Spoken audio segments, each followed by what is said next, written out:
Hello, dear student. Today we will practice speaking fluent English through a story. So here is today's practice class.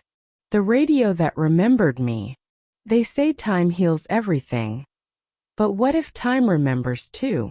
Last week I bought an old radio from a dusty thrift store and hello, dear student. Today we will practice speaking fluent English through a story. So here is today's practice class. When I turned it on, it didn't play music, it played my past. My voice. My laughter. My father's last words.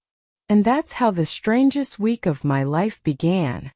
It was a rainy Thursday, the kind of rain that makes you want to sit by the window and sip something warm.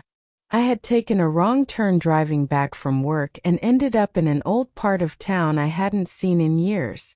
There it was. Marty's Antique Treasures. A small bell rang as I opened the door.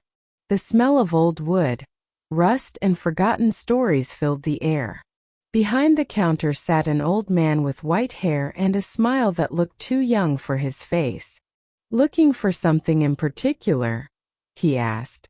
"Not really," I said. "Just passing time." He nodded. "Time's the only thing worth passing carefully," he said, chuckling. That's when I saw it. A brown wooden radio, dusty but beautiful. Something about it called to me. "How much for the radio?" I asked. "That one." He looked at me strangely. "That one's not for sale." But when I insisted, he sighed and said, "All right. But if you buy it, don't turn it on at midnight." I laughed. "Why not?" He just smiled. "Because it remembers." At home, I set the radio on my old wooden desk. It looked perfect there, like it belonged. Around 11:50 p.m., out of boredom, I turned it on. It made a soft static sound, like an ocean whispering through time. Then suddenly, I heard a song. Not just any song, my mother's favorite song, one she used to hum while cooking when I was a kid. The one she'd play before my dad left for work. "That's impossible," I whispered. The radio wasn't connected to anything. No Wi-Fi. No antenna. No explanation. The next night I turned it on again. This time it played me a recording of my own voice when I was 10 talking to my dad. "Dad, do you think people remember things after they're gone?"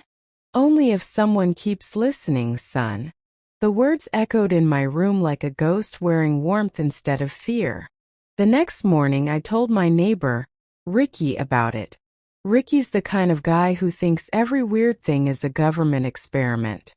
"Bro," he said, chewing a donut, "that radio is definitely haunted. Or it's got some kind of microchip. Maybe your Alexa got jealous."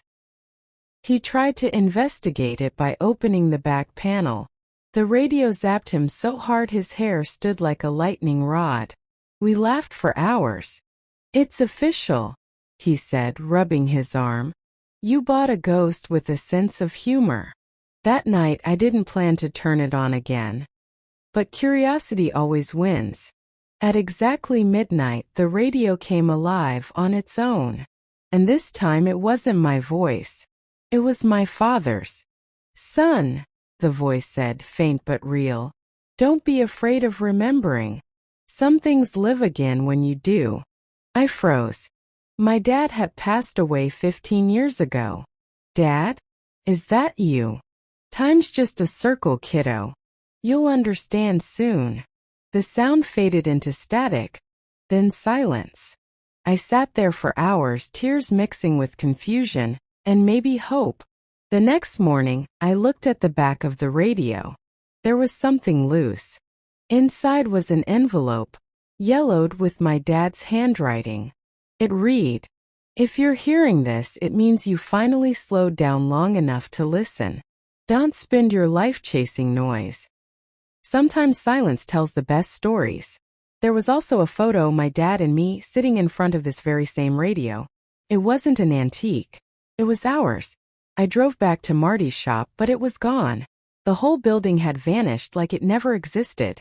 In its place was an empty lot and a sign that read, "Coming soon, Time Plaza Luxury Condos." I laughed through the tears. Maybe Marty was never a shopkeeper. Maybe he was just another memory that waited for me to listen. Now every night I sit by that radio.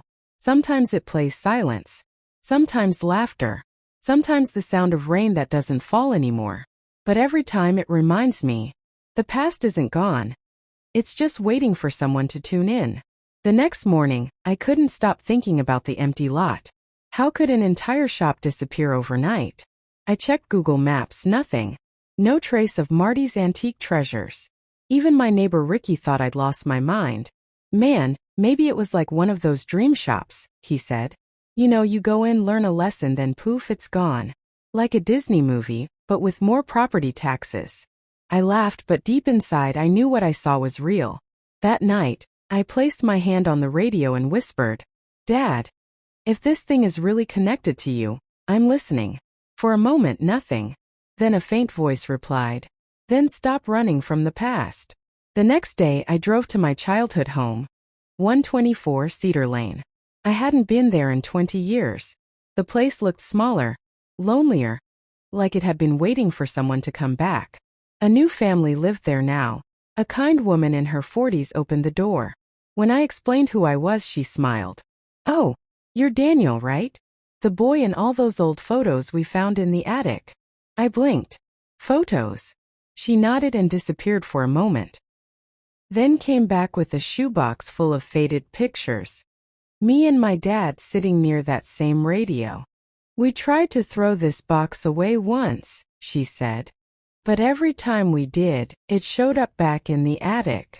So we figured, maybe it wants to stay." I couldn't help but laugh. Yeah, maybe it does. Before leaving, she said something that froze me. "Oh, and about that old radio you had, sometimes late at night we still hear voices. A man and a boy talking. Always laughing." That night I returned home, set the photos on the table, and turned on the radio again. But this time, instead of voices or music, just static. Loud, endless static. Then, hidden inside the noise, I heard faint whispers, overlapping hundreds of voices, like memories talking over each other. Then a clearer voice cut through. "You can't move forward until you forgive yourself." My chest tightened. I knew what it meant. I had blamed myself for my dad's death for years. For that one night I'd refused to visit him in the hospital.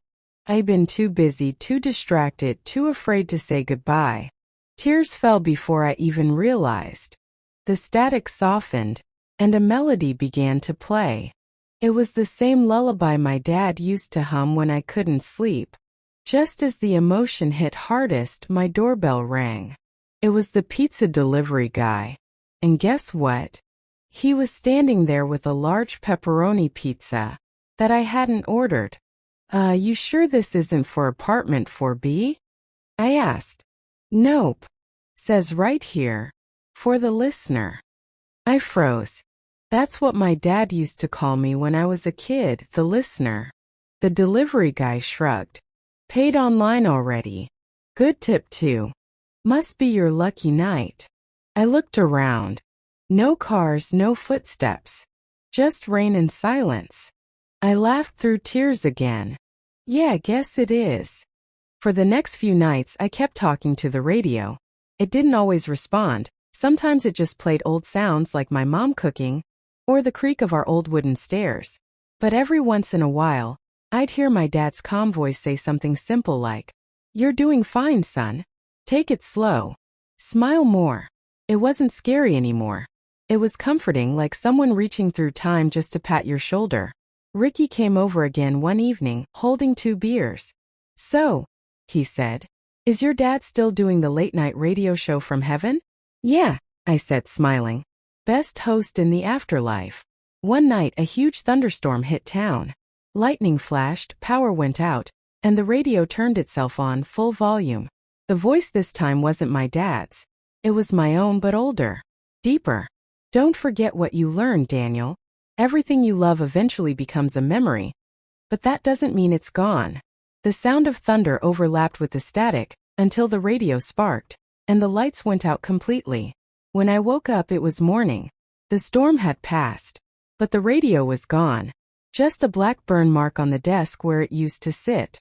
A few days later, a letter arrived in my mailbox, no sender name. Inside was a single line in my dad's handwriting. The radio was never the point, son. You were. I stared at that line for a long time. I finally understood it wasn't about the radio at all. It was about remembering without regret. Months passed. I started volunteering at a local thrift store, fixing old radios, clocks, and typewriters. Every now and then, I'd find one that hummed faintly when I touched it. And I'd smile. People would come in, buy old radios, and sometimes they'd come back saying, "Hey, that radio played my grandma's favorite song." Or, "It said my name once, weird, huh?" I just nodded and said, "Yeah, memories travel in strange frequencies." One evening, right before closing, a little boy came in with his mom. He pointed at a small wooden radio, almost identical to mine. "Mom, can we get that one? It feels happy." I smiled, watching them from behind the counter. The boy looked at me and said, "You look like my grandpa." I laughed. "Do I?" He nodded. "Yeah. He used to say the same thing you're thinking right now." I froze. "What's that?" I asked. "That time remembers." And just like that, I knew the story had come full circle. The radio wasn't a machine. It was a bridge. Between then and now. Between lost and found. Between memory and meaning. We all have a radio like that. Maybe it's a smell, a song, an old photo, or a voice in the back of your mind. Whatever it is, don't run from it. Tune in. Because the past doesn't haunt you. It helps you remember who you are. So next time you see something old, don't ignore it. It might just be holding a piece of you. If you felt something today, leave a comment, and let's remember together.